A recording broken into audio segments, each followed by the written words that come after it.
Magandang araw mga kapatid, mga kababayan. Break muna tayo sa politika dahil meron akong gustong i-share sa inyo na magandang balita na na-discover ko dito sa Malunggay. Alam ko naman marami nakakakilala, lalo tayong mga Pilipino, maraming nakakakilala ng puno ng malunggay. Pero hindi natin ito nabibigyan ng pansin. Last year, nagtanim ako ng 2 piraso nito dito sa harapan ng bahay. At ever since, siguro nakaka-4 na beses na ako nagtitrim, nagpo-prune, pinuputulan ko sila. At nakikita ko na lalong lumalago yung dahon niya, lalong kumakapal. At wala naman siyang alaalaga, walang pataba, walang dilig-dilig. At natural na, ano lang yan, pagka umulan, tsaka lang siya nadidiligan. So, I found out na sabi ko, very resilient pala itong malunggay na to. By the way, kaya ako nagtanim niyan dahil talaga naman akong mahilig sa kahit anong gulay. Marami akong tanim dati. Pati nga kamote, nagtanim ako sa harap. Pero ang problema ko sa kamote, pinipeste siya. Kinakain yung mga dahon niya ng maliliit na grasshopper. So, hindi nagiging maganda yung tubo niya. Although mabilis naman siyang regenerate ng dahon. Pero just the same, hindi nawawala yung mga maliliit na grasshopper na kulay brown. So, nadadamay pa yung mga ibang halaman. So, sabi ko, nag-try nga ako nitong malunggay. At nung tumubo siya, kahit paano, may continuous supply na ako ng malunggay sa pagluluto. Pero, kalaunan, nung pinutulan ko nga siya, nalaman ko na lalo siyang lumalago. Lalo siyang dumadami. Kaya sabi ko, teka, parang meron pang ibang pwedeng gawin dito sa malunggay. Mamaya, ipapakita ko sa inyo yung puno ng malunggay ko dyan na tinanim ko last year pa. At nagdagdag pa ako ng puno pa ng malunggay na nanggaling din doon sa itrinim ko o doon sa pinutol kong sanga. Kaya ngayon, medyo madami-dami na akong puno na inaasahang pagkukunan ng aking mga dahon. So, nung nag-interest na nga ako dito, unti-unti kong tiningnan, nag-research ako, ano ba yung mga iba pang benefits nito. Dahil sigurado ko, dadami ang supply ko, magkakaroon ako ng oversupply. So, anong gagawin ko? Natutuwa naman ako dahil nga maganda rin siyang shade, pang shade sa araw. Kaya isa rin yung dahilan sa pagtatanim ko ng maraming puno ng malunggay. Dahil napakainit din tuwing umaga hanggang tanghali. Dito nakaharap kasi sa east yung aking bahay. So, nag-research ako unti-unti, pati doon sa YouTube, nagtingin-tingin ako ng ano ba mga pwede pang gawin dito at ano pa mga benefits nito. Nalaman ko na ito palang malunggay ay tinatawag na ngang miracle tree. Dahil mula sa dahon hanggang sa ugat, may pakinabang siya. Lahat siya edible. Yung buto nito na nanggagaling sa bunga ay pinipiga siya at nagiging langis na nakakagaling sa skin, sa mga skin problems at kahit na sa skin burn. So ito yung mga nakita kong benefits sa malunggay. At meron siyang amino acids. Ano ba tong amino acids? Yung amino acids ay itong isang benefit sa amino acid ay yung pampasarap ng tulog. Sumasarap ang tulog mo pag sapat ang amino acid sa katawan. At meron din dito yung pampasigla naman para dun sa mga nag-workout, sa mga athlete, hindi ka matamlay. Palaging masigla ang pangangatawan mo. So yun ang nakita kong benefit tungkol doon sa amino acid. At ano pa, ang taas pala ng vitamin C nito. Mas mataas pa doon sa lemon. Ang vitamin A nito ay mas mataas pa sa ibang gulay tulad ng kalabasa. At marami pang iba. Napakadaming mga vitamins at minerals na halos walang maitapat na ibang gulay na may ganitong katangian. Kakaiba talaga itong malunggay. In some parts of Africa, ang tawag nga dito yung never say die.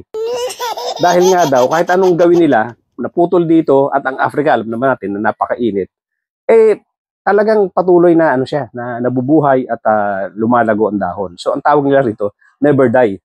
At may mga ano nga rito, may mga researcher na ginagamit itong malunggay diyan sa parting Africa na pang ano nga, pang augment doon sa mga ina, dahil alam naman natin medyo mahirap ang buhay doon. Kulang sila sa pambili ng mga vitamins at malaki ang problema nila sa nutrition ng mga babies. So malaki ang kanilang doon problema. Maraming mga babies ang namamatay dahil sa kakulangan sa nutrition. So ito nagagamit na nila ngayon bilang pang-supply ng kailangan nutrition at mga vitamins ng mga babies dyan sa Africa. At ganoon din sa mga nagbe-breastfeeding, ito ay inire-recommend na ginagawang inumin at kasama sa mga kinakain nila dun sa mga ina para magkaroon sila ng sapat na gatas na pang breastfeeding.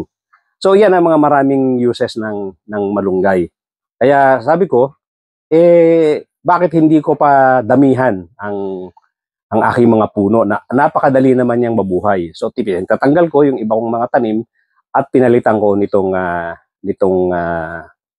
nitong puno ng malunggay. Nang galing din sa aking pinagputulan na branches at saka puno ng malunggay, nireplant ko at ngayon nag-uumpisa ng mabuhay. Mamaya-maya ipakikita ko sa inyo yung aking pinaka matandang malunggay, yung pinaka nauna, tapos yung aking mga bagong tanim at yung latest na itinanim ko na nag-uumpisa na rin magdahon.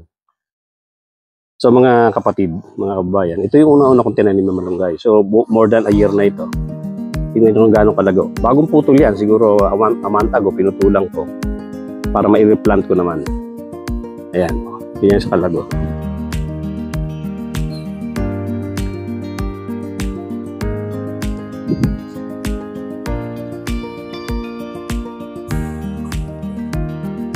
So galing naman dun sa pinagputulan ko, ito na yung pangalawang puno na itinanim ko.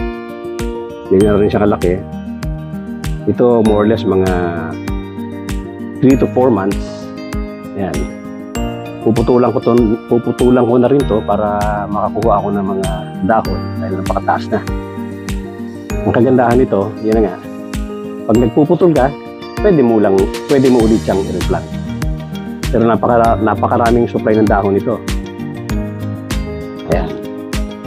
Ito naman ang sumunod na pinanggalingan ng iba ko pang mga pinutol na branches. Ayan. Ito naman siguro mga 2 months pa lang siguro ito. Magti 3 months. Ayan. Hindi yun siya kabilis.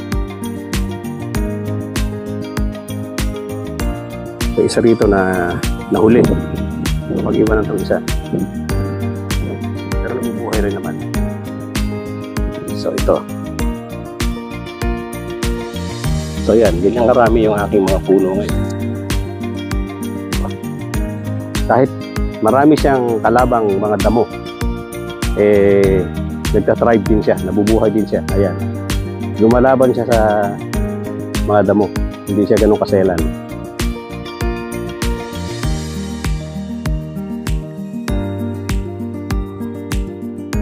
Kaya napaka-resilient itong malunggay. Ganyan kaganda dahon niya, napakalusog. Isipin mo na lang, marami siyang kadikit na damo rito. At ito yung pinanggalingan natin. Napakalago.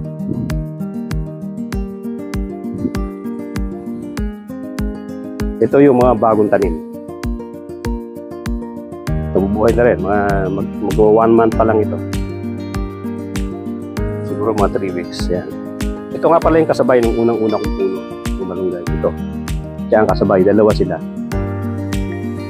Mga 3 beses na rin naputulan ito. Kailangan na rin siyang putulan dahil mataas na. At para hindi siya mahirap i-access. At isa pa, pagka pinutulan mo, lumalago lalo. So ito yung aking mga bagong tanim. 3 weeks ago. Nagdadahon na rin siya.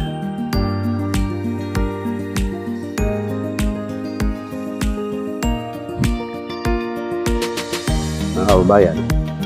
Kaya sabi ko, kung meron ka rin lang lugar, kahit maliit lang, na pagtataniman ng malunggay, magtanim ka malunggay. Dahil napakasustansya, napakaraming minerals at may amino acid na benefit na makukuha dito.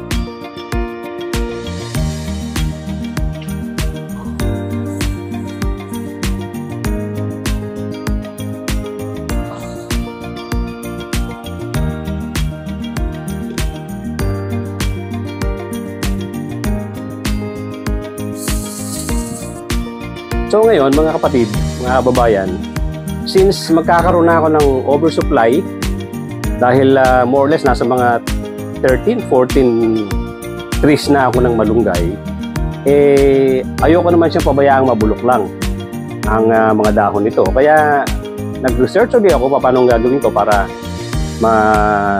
matuloy-tuloy ang supply ko. Kasi I found out na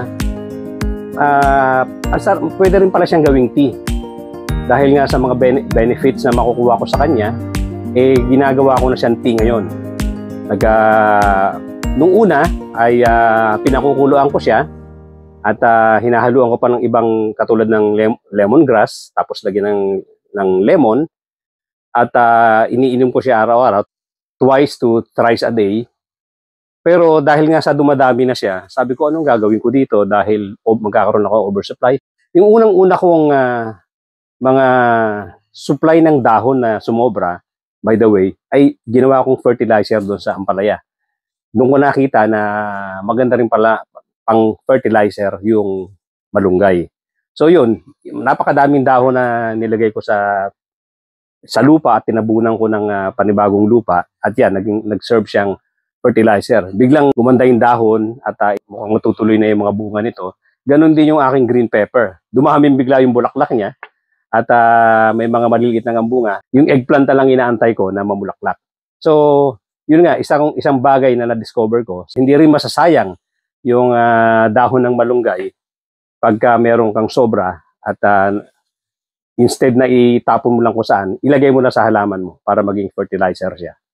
So, ano yung sinasabi ko ngayong na paraan para ma-preserve ko siya at magkaroon ako ng continuous stock ng malunggay galing sa malunggay leaves, ay meron akong sinubukan na gawin siyang powder. So yung una kong pag-try, hindi naging successful at dahil mali pala yung aking sistema sa pagna-dry. At hindi dapat pala siya binibilad sa araw so that hindi mawala ang mga vitamins and minerals niya. At dahil nga dun sa init. So yung pangalawa kong ginawa ay nasa lilim na siya at i-blender ko siya.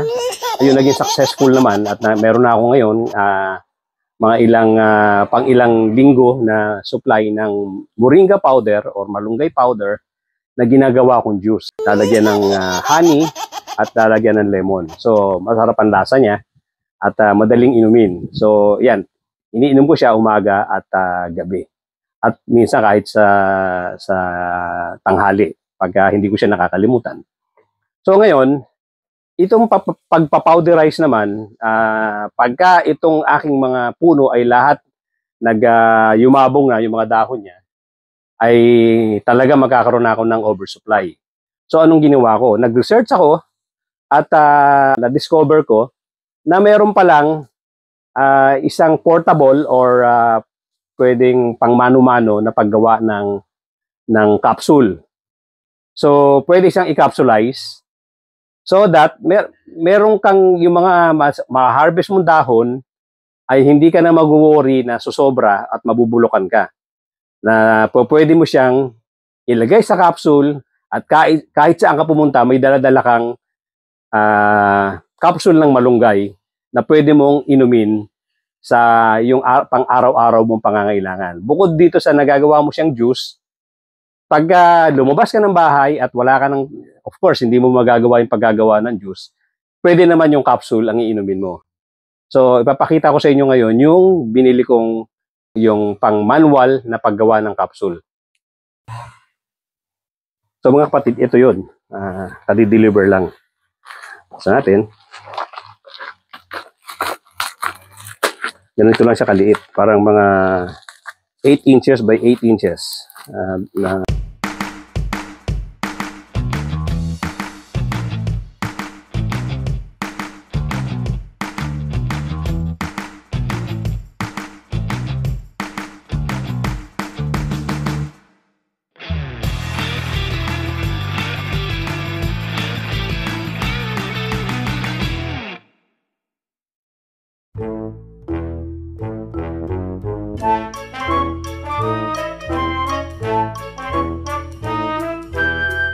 Bago po tayo magtuloy-tuloy, para po doon sa mga bago pa lang dito sa aking munting channel, please subscribe po at kindly hit the notification bell, pati na rin yung like button, at pakishare na rin itong video na ito later on.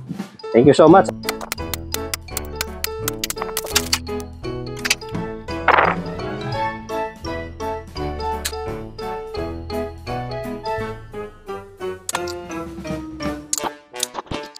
So mga kababayan, pagkatapos kong sabihin sa inyo lahat ng mga advantages, lahat ng mga pakinabang benefits natin sa malunggay tree, turn nyo na para magtanim naman ng ganitong klaseng puno.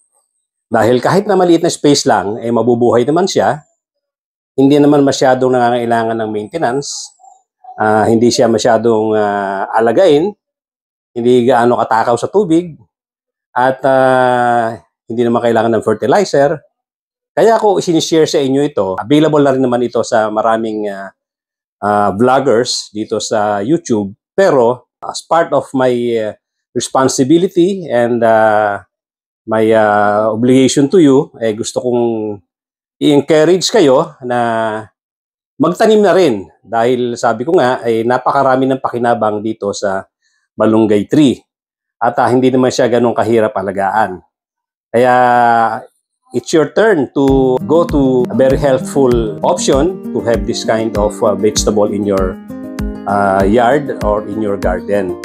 Kalimutan muna natin saglit yung politika dahil mas importante yung health natin more than anything else. Ang politika masyadong masalimot, although of course hindi naman natin totally iiwanan ng issue tungkol sa politika. Pero for the meantime, may nakita akong ganitong magandang information, isinishare ko sa inyo para i-encourage kayo na magtanim at matutuhan ang pag-aalaga ng malunggay at ang pag-prepare nito kasi hindi naman siya ganun kakomplikado. Thank you so much at magbabalik pa rin tayo para sa additional information tungkol dito sa malunggay tree at kung paano pinay-prepare. At anyway, magbabalik pa po ako para dun sa mga bago lang dito sa aking channel. Please do subscribe and kindly hit the notification bell and the like button at baka pwedeng i-share na rin natin para maraming matuto tungkol dito sa aking isin-share na malunggay tree na nagbibigay ng maraming benepisyo sa ating health. Thank you so much and I'll be back. This is EJ Moore signing off. Thank you.